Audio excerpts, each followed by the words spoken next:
এইবোৰ আপোনাৰ panel ceiling বুলি কয়। এইটো আপোনাৰ বগা কালাৰ হয়, বগা কালাৰ। আৰু এইটো হৈছে আপোনাৰ হেৰি কফি কালাৰ, কফি কালাৰ।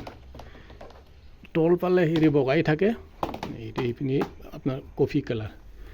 আৰু সেইবোৰ হৈছে আপোনাৰ জগাৰ সেইটো বিট হয়। এইবোৰ হৈছে আপোনাৰ এণ্টাৰ হয় আৰু কিবা কিবি বহুত কিবা কিবি নাম আছে তাৰমানে সেইবোৰ বস্তুটো।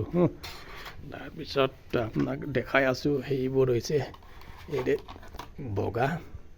বগা বৰ্ড। এইটো বক্সৰ কাৰণে এইটো ব্যৱহাৰ কৰা হয়। এইটো কাটি ল'লোঁ সেইবোৰ গোটাই। আৰু সেইটো আপোনাৰ কফি কালাৰ, সেইটো আপোনাৰ বক্সৰ কাৰণে। যিটো চিলিঙৰ মোৰ তাৰমানে চিলিংটো তাৰমানে বক্স ছিষ্টেমটো, এইটো বক্স বনাবৰ কাৰণে এইটো কাটি ল'লোঁ। আৰু সেইবোৰ কাটিবৰ কাৰণে আপোনালোক এইয়া চাওক কিমান জগাৰ লাগে, ইমান জগাৰ লাগে। এতিয়া যাওঁ ভিতৰলৈ ভিতৰত যাওঁ ৰ'ব। সেইবোৰ ইয়াতো আছে পিচ পিচ কাটা। তেনেকৈ বট আছে আপোনাৰ, সেইটো আপোনাৰ হেৰি 10 ফুট থাকে, মানে এইটো বহল আপোনাৰ 10 ফুট থাকে, বহল 10 ফুট আৰু দীঘলটো আপোনাৰ 10 ফুট আৰু বহলটো 10 ইঞ্চি থাকে। তেনেকৈ আৰু এইটো বগা, চাওকচোন কেনেকৈ ধুনীয়া লাগে ন, কি চাইনিং কৰে। এইটো আপোনাৰ ষ্টীল কালাৰ হয় মাজত, এইটো আপোনাৰ চাইনিং কৰে আৰু ধুনীয়া লাগে।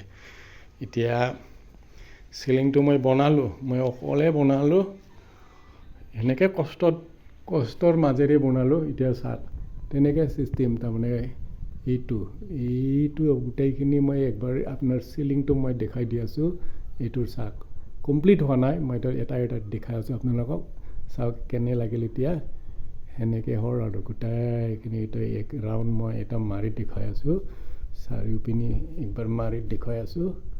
এনেকৈ হ'ল চাওক, ফিনিচিং একদম ফাৰ্ষ্ট ক্লাছ হৈছে, এক্সেলেণ্ট হৈছে। এতিয়া চাওক যিটো মই ফ্ৰেম বনালোঁ, সেইবোৰ যিটো ফ্ৰেম মই বনালোঁ, এনেকৈ মজবুত বনালোঁ মই ফ্ৰেম ৰাউণ্ড। এনেকৈ ফ্ৰেম মই বনাই ল'লোঁ, ইনষ্টল কৰি ল'লোঁ ফ্ৰেমখিনি। ফ্ৰেম ইনষ্টল কৰাৰ পিছত ইয়াতো গোটেই ফ্ৰেমে আছে, ইয়াতে গোটেই ফ্ৰেমেৰে ভৰা আৰু গোটেই ফ্ৰেম ভিতৰত। এইটো ফ্ৰেমটো ইনষ্টল কৰাৰ পিছত এতিয়া মই সেইবোৰ যিটো বগা মেইন পেনেল চিলিং, এইটো চিলিং বৰ্ডটো মই ফিটিং কৰিলোঁ। ফিটিং কৰি মাজত কিন্তু মই কফি কালাৰটো দিলোঁ দেই। এইটো মাজত মই কফি কালাৰটো দিলোঁ। তাৰপিছত এটা বৰ্ড দি পেলাই আকৌ মই বগা বৰ্ডটো মই ফিটিং কৰিলোঁ। আৰু সেইখিনি গোটেইখিনি মোৰ বনাওঁতে মোৰ 2 দিন লাগিল। অকলে হয়তো একদম এনেকৈ কষ্ট নকবি আৰু, অকলে বনাইছোঁ। সেইখিনি মেইন এইটো চিলিং ৰূপ, সেইখিনি বনাওঁতে মোৰ 2 দিন লাগি গৈছে। 2 দিন এতিয়া ৰেষ্টলেছ আৰু এনেকৈ অলপো ৰেষ্ট লোৱা নাই। তাৰপিছত সেইখিনি বনোৱাৰ পিছত আপোনাৰ সেইটো আকৌ দেখা পাই মনত পৰিছে। সেইবোৰতো যোৱাকালি একো কামত ব্যৱহাৰ কৰাই নহ'ল। বতাহ আহিছিল, ধুমুহা আহিছিল, কাৰেণ্ট নাছিল, সেইবোৰ বস্তু ব্যৱহাৰ কৰাই নহ'ল আৰু বেলেগ উপায়েৰে কামটো কৰিলোঁ। এতিয়া চাওক আপোনাৰ আজি মই যিটো কাম কৰিলোঁ, সেইটো যিটো মই ক'লোঁ আপোনাৰ মোৰ চিলিংটো তাৰমানে বক্স ছিষ্টেম হয়, বক্স ছিষ্টেম। এইটো মেইন চিলিঙৰ, তাৰপিছত এইটো বক্স, মানে এইটো বক্স থাকিব, এইটো বক্সৰ আৰু এইটো গোটেই তাৰমানে বক্স হৈ গ'ল। বক্স এইটো চাওক বক্স। আৰু এইটো এতিয়া সেইটো কণাত যিটো বগা আছে, এইটো বগা আৰু কফি কালাৰ, কিন্তু কফি কালাৰ দেখা নাই, এতিয়া ক'লা ৰংহে দেখা পালোঁ। এতিয়া আন্ধাৰ হ'লতো, বগা কফি তেনেকৈ আজি গোটেই এক ৰাউণ্ড মাৰিলোঁ। আজি অকলে মাৰিছোঁ, এইখিনি গোটেই এক ৰাউণ্ড মাৰিলোঁ। এতিয়া আহি সেই তাতলৈকে আহি পালোঁ আৰু সেইটো। এতিয়া ইয়াৰ পৰা সেই কণাতলৈকে বাকী আছে বক্স যিটো বিট মাৰা। এতিয়া সেইখিনি মাৰিব লাগিলে আপোনাৰ 15-20 মিনিটমান এতিয়া লাগিব সময়। এতিয়া মই মাৰিম সেইখিনি কামটো শেষ কৰিহে মই আজি ৰেষ্ট ল'ম। এতিয়া সেইখিনি মই মাৰিমে।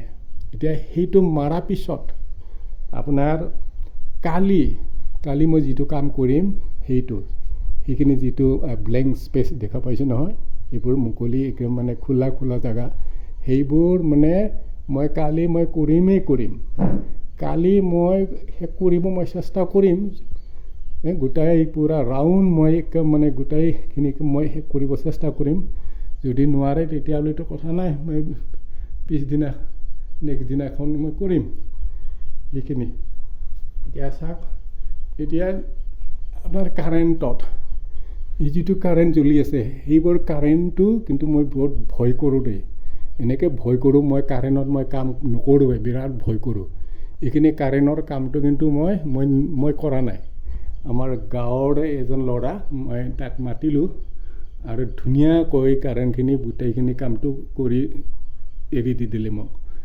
তাৰপিছত মই গোটাই ফিটিং কৰিলোঁ আৰু মই বাহিৰৰ এজন কাৰেণ্টৰ মই মাতিছিলোঁ আলোচনা কৰিছিলোঁ পিছত ভাবিলোঁ গাঁৱতে এটা ল'ৰা আছে গতিকে মই সিও শিকক আৰু তাই অলপ 1-2 পইচা সিও পাওক বুলি মই তাকে মানে কামখিনি মই কৰিব দিলোঁ কিন্তু ল'ৰাজন একেবাৰে ধুনীয়াকৈ কামটো বনাই দি দিলে আৰু এতিয়া চাওক এতিয়া কেনে লাগিছে কিন্তু ফিনিচিং কিন্তু একদম ফাৰ্ষ্ট ক্লাছ হৈছে একদম ধুনীয়া ফিনিচিং হৈছে মই একবাৰ আপোনাৰ কাৰেণ্টটো মই অফ কৰি পেলাই মই দেখুৱাই আছোঁ গোটেইখিনি চাব কেনেকৈ লাগিল এইটো এতিয়া ইয়াত আন্ধাৰ হৈ গ'ল আন্ধাৰ হৈ গ'ল গোটেইখিনি আন্ধাৰ হৈ গ'ল গোটেই আন্ধাৰ হৈ গ'ল সেনেকৈ ধুনীয়াকৈ কামটো কৰিলোঁ এতিয়া আপোনালোকে কমেণ্ট কৰিব কেনেকৈ লাগিল কামটো এই মোৰ চিলিংটো কেনেকৈ লাগিল কমেণ্ট কৰিব আৰু যদিহে কাকবা যদি তেনেকৈ যদি তেনেকৈ পানেল চিলিঙৰ দৰকাৰ হয় বনাব লগা আছে তেতিয়া আপোনালোকে মোক যোগাযোগ কৰিব মই আপোনালোকক মই সহায় কৰিবলৈ মই সাজু আছোঁ নিশ্চয় সহায় কৰিম আপোনালোকে মোক যোগাযোগ কৰিব মই আপোনালোকৰ মই ৰাখিম বাৰু কেনে লাগিল আৰু যদি আপোনালোকে যদি মোৰ এই চিলিংটো যদি আহি যদি চাব বিচাৰে তেতিয়া আপোনালোকে আহি চাবও পাৰিব ধুনীয়া একদম মানে এক্সেলেণ্ট পূৰা ধুনীয়া ফিনিচিং হৈছে একদম ফাৰ্ষ্ট ক্লাছ একদম মানে নকবি আৰু এজন তাৰমানে একদম মানে কি প্ৰফেশ্যনেল নিচিনা কামটো কৰি শেষ কৰিলোঁ বুলি ক'লেও ভুল নহ'ব কাৰণ অকণমানহে বাকী আছে যিয়ে নহওক আৰু কালি মই আৰু এটা সেইবোৰ কামটো গোটেইখিনি শেষ হোৱাৰ পিছত মই আৰু এটা ভিডিঅ' মই আপলোড কৰিম